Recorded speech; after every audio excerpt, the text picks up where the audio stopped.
Good evening. I have the chance to introduce Brian Scudamore, and he is the founder and CEO of 1-800-GOT-JUNK. He's an entrepreneur recognized for his passion, vision, and faith in people.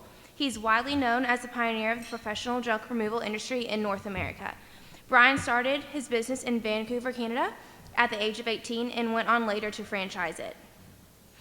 After he was watching a junk hauling truck rolling out of a McDonald's drive-thru, Brian brought a used pickup truck and started the Rubbish Boys. In 1999, the company began franchising the name and changed it to 1-800-GOT-JUNK. 1-800-GOT-JUNK is the world's largest junk removal service with 1,000 trucks on the road throughout 180 locations in the United States, Canada, and Australia. He has received wide recognition of the media and business community. 1-800-JUNK has celebrated appearances on Dr. Oz, CNN, ABC, Nightline, Good Morning America, and Today Show. His story has been told in the Fortune magazine, Business Week, and New York Times. In 2004, Brian was introduced into the Young Presidents Organization and served as a board member for the Young Entrepreneurial Organization. In 2007, Brian was named the International Franchise Association Entrepreneur of the Year. Other things include Fortune Small Business, Best Bosses Award, a 3-time winner of the prestigious Best Company to Work For Award, and Brian is a strong believer in personal and professional development, having participated in MIT's Breathing Giants program and the Executive Education program at Harvard University. So it's my pleasure to introduce Brian Scudamore.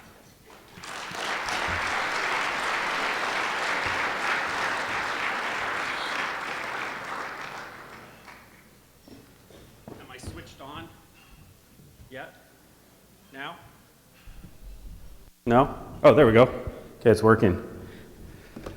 All right, well, thanks for having me. I'm super excited to be here. I was exactly where you are 20 years ago. I was a part of an association called ACE, the Association for Collegiate Entrepreneurs, which I was talking to Jerry Hill about.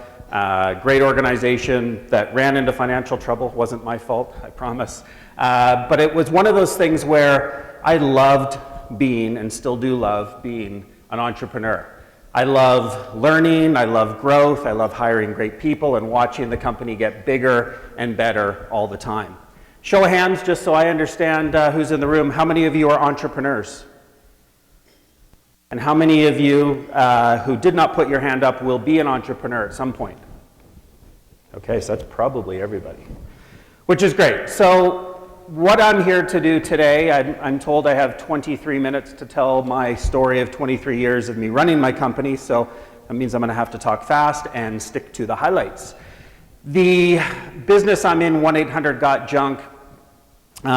Notes, by the way, I'm like many entrepreneurs, I'm hardcore ADD, so you do not want me off track. I even have a little timer there to, forgot to start it. There we go. Just so we're going to be 2 minutes over, I can tell you that right now. But I am honored to be here to accept the award, and the real winners are all of you, because you guys get to, like Mike and I, start great companies and have so much future ahead of you. If I can share a couple of learnings, some highlights, hard lessons learned from my years that resonate with you, then I feel like this trip was absolutely very worthwhile.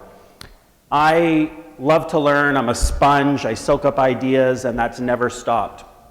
I did drop out of high school and I did drop out of university. I know we have some academics in the room, so I have all respect in the world for teachers, educators, professors. It just somehow didn't work for me. And I think that even today there's a lot more entrepreneur programs and education out there than there were 20 years ago, so I'm very envious, and I think my business probably would have been more successful had I had that.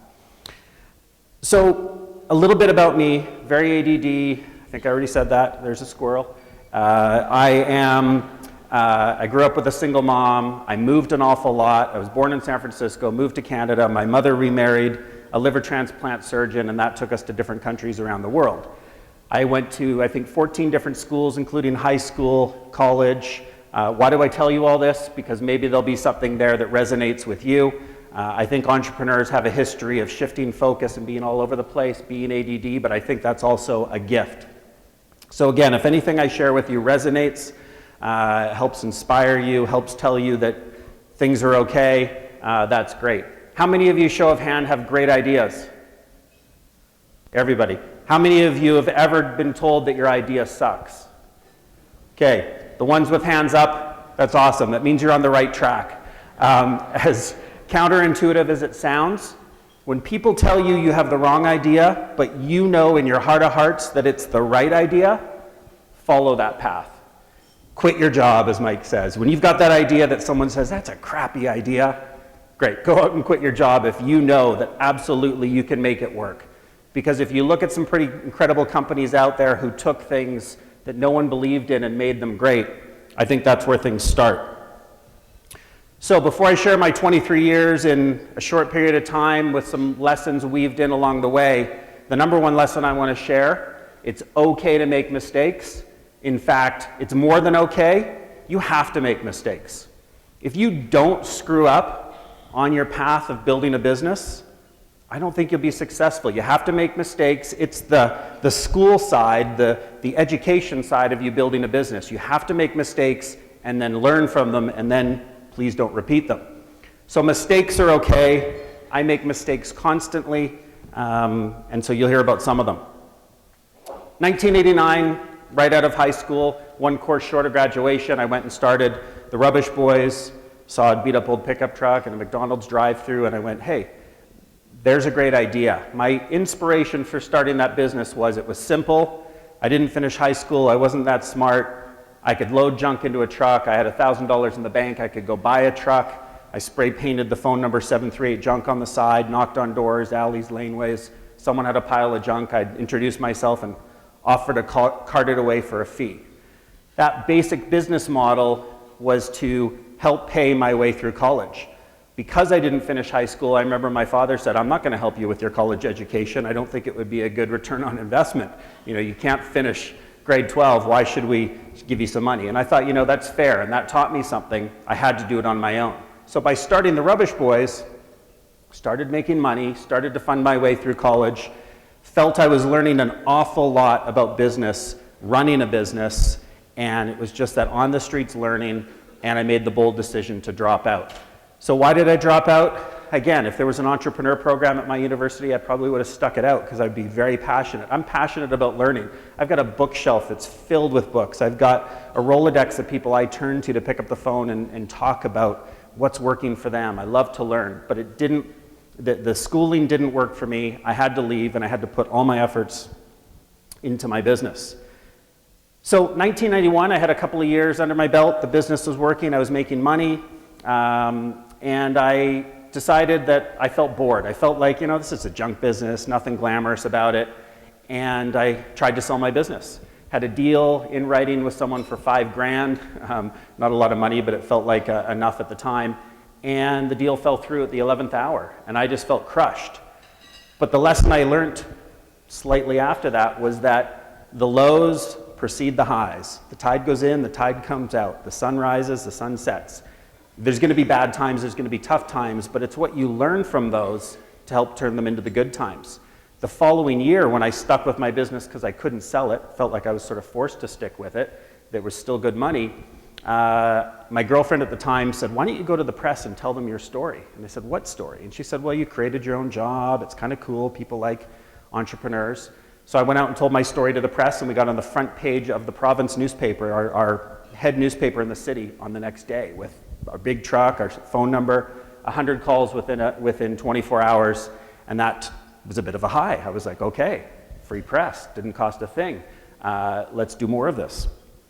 Then in 93, 3 years into my education, I dropped out. My dad, I used the word a bold decision to drop out. That's because my dad's a bit of a hard ass, and my dad said to me, he's like, what? You dropping out of university to become a junk man? Are you nuts? And I'm like, you know what? I probably am. I'm going to give this a shot. And my dad said, well, university will always, your business opportunity will always be there. You know, you should follow through with your university education. And I said, you know what? School will always be there. It still is today. I knew I needed to seize my business opportunity.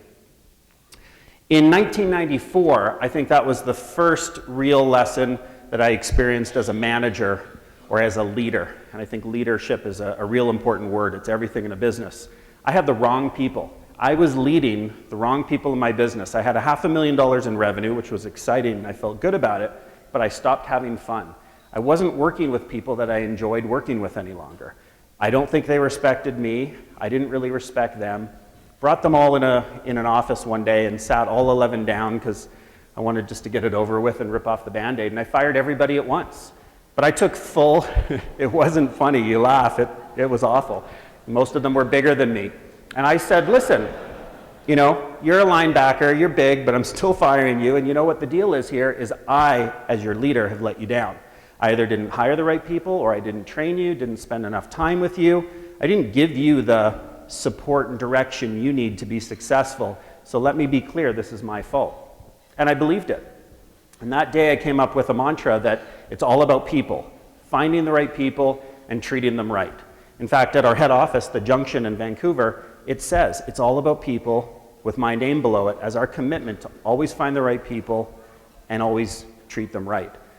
So one piece of wisdom, I guess, from my own learnings was never, ever, ever compromise on the people you bring into your organization. I've made mistakes. I said it was okay, and I said don't repeat them.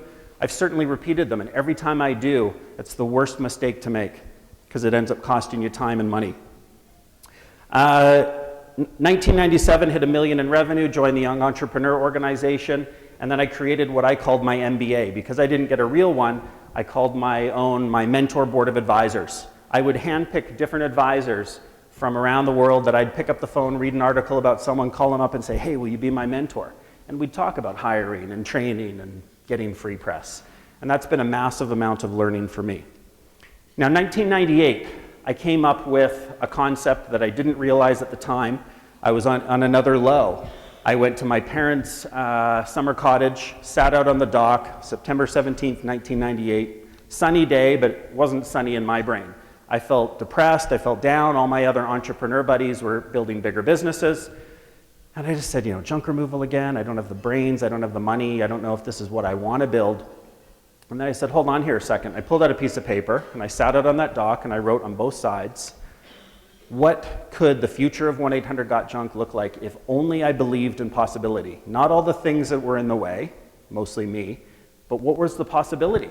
And I wrote, we will be in the top 30 metros in North America by the end of 2003. We'll be on the Oprah Winfrey Show. This is what our people will look like, feel like, and act like. This is the culture.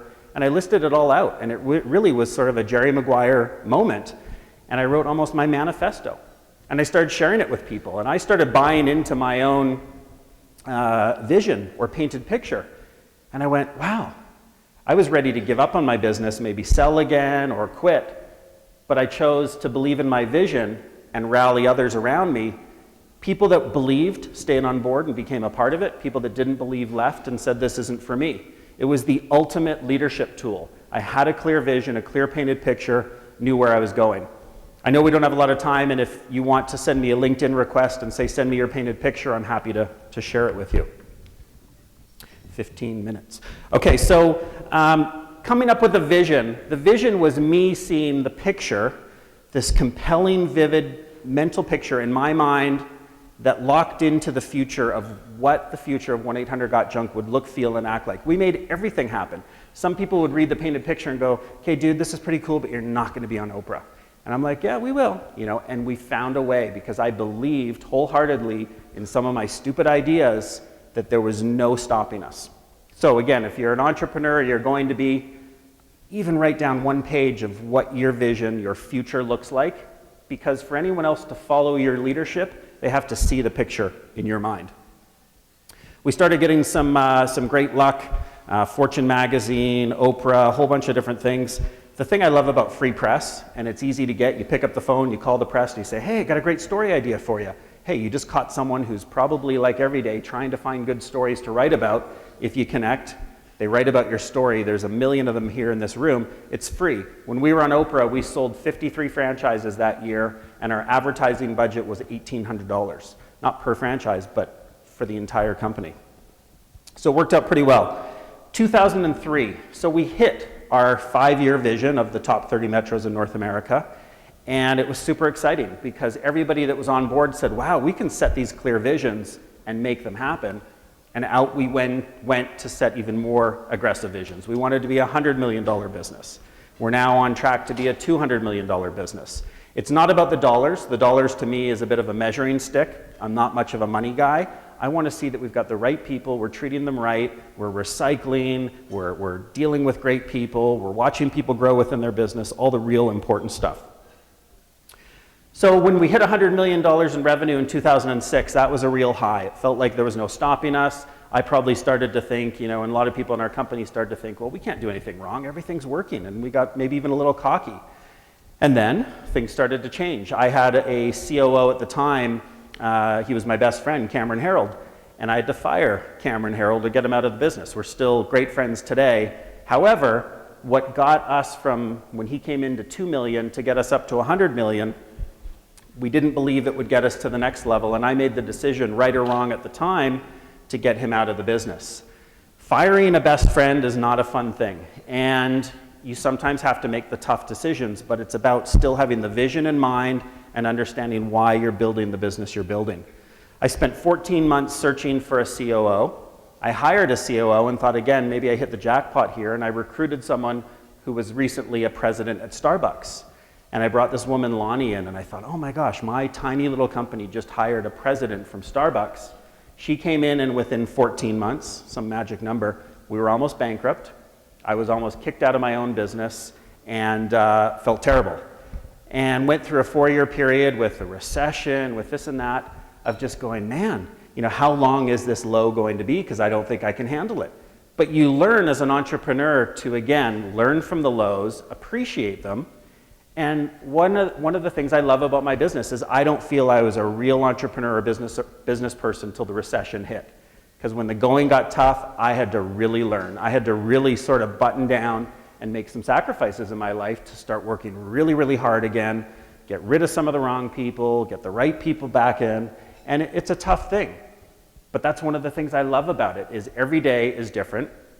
You've always got to figure things out, and you got to have a lot of fun along the way. So where are we today? We'll get to double our business to 200 million in the next 3.5 years. We're leveraging our franchise infrastructure to create a brand right now where we've got 20 franchises called Wow One Day Painting, where we go in and paint someone's home in an entire day. So that's actually growing quicker than 1-800-GOT-JUNK in the early days.